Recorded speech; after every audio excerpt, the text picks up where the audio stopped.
I have a word for you. I had a quick vision, I think 2 days ago. And in the vision, I saw a heart, shaped like this type of heart, a red heart. And it was put into the hands of someone who was sitting at a potter's wheel. Once they took the heart, it became clay. And I could see that they were molding it with their hands first before they actually put it onto the potter's wheel. Once they put it onto the potter's wheel, it ended up turning into a human heart, which, looks much different than this, right? And once it was formed into a human heart, I saw what I believe is a ventricle come from the sky, come from heaven, and it attached itself to the heart. Once it was attached, I saw what I believe is like an essence of life, if you will, being pumped into the heart. I don't believe it was just life. As we know, life, blood, oxygen, and those type of things flow through the heart. And it's the source of life, as long as our heart is beating for the most part, we're alive. And we know with science and technology, there's ways to get around that. However, I believe that the Lord was also saying it's not just life that's being pumped into that heart, our hearts.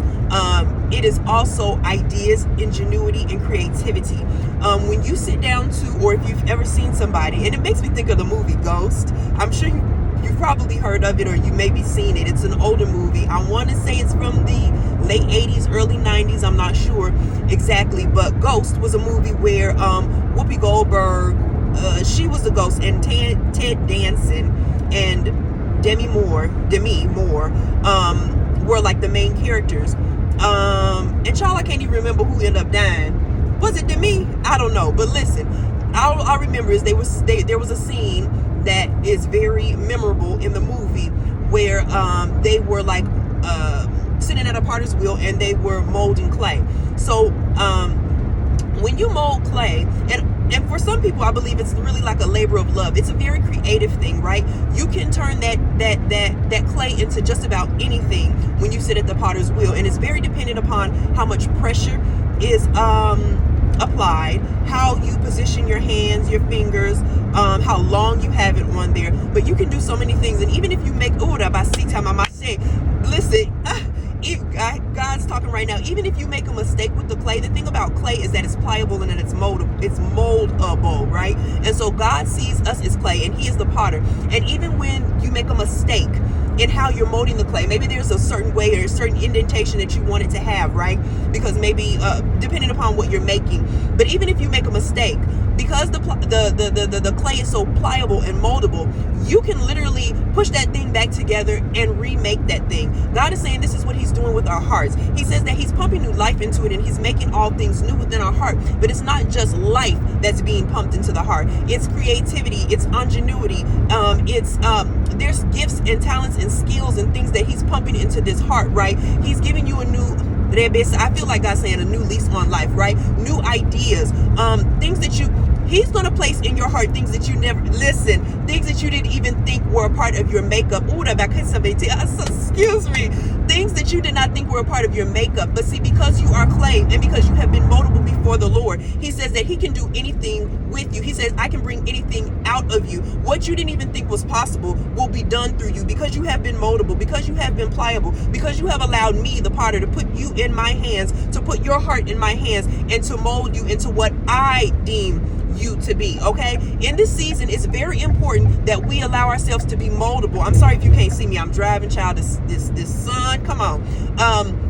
It's very important that you allow the Lord to mold you, because for many of you, there's going to be something that God is calling you to do that's going to be completely out of the norm, completely different. God says, I need you to have a heart that is receptive to what I say. I need you to have a heart that's moldable, because I'm going to take you from one place to another. You think you've been doing, listen, somebody's been doing taxes. God says you've been doing taxes for a very long time, right? And that's what you think you're supposed to be doing. And that was fine, but that was for a season. This is a new season. I put you on this wheel so that I can change you and mold you into something different. Listen, oh my goodness. And even the tax collector, what's his name? Zacchaeus? Is it in Luke?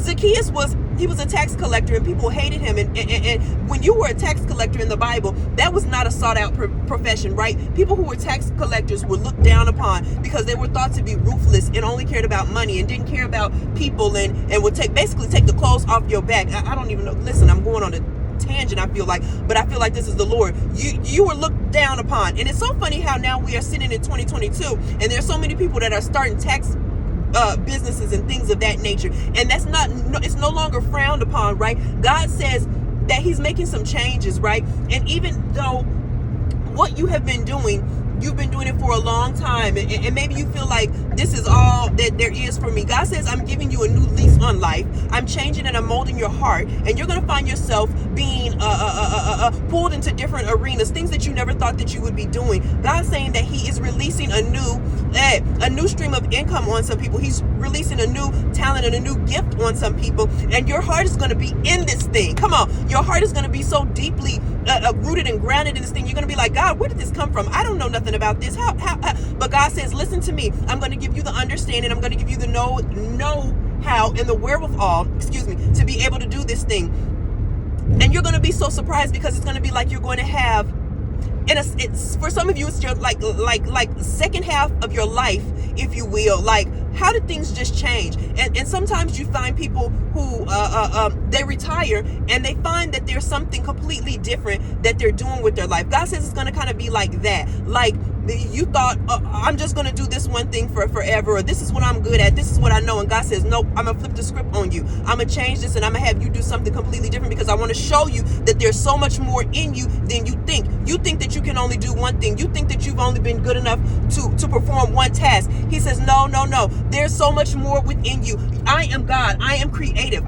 And because you are my child, you're going to find out just how creative you are. You're going to see that you have so much more to offer this world than just that one thing. And I'm pulling you into something new just so I can show you who you are and what you're really made of. And I'm showing you that the clay that you have allowed yourself to be is quite moldable. It's quite pliable, says the Lord. I hope that this is making sense. I hope this is making sense. Somebody needs to understand that you are to be pliable in this season. Let God mold you. Let him change your heart. He's renewing things in you, but he's giving you a new lease on life. I hope this makes sense. That's the word.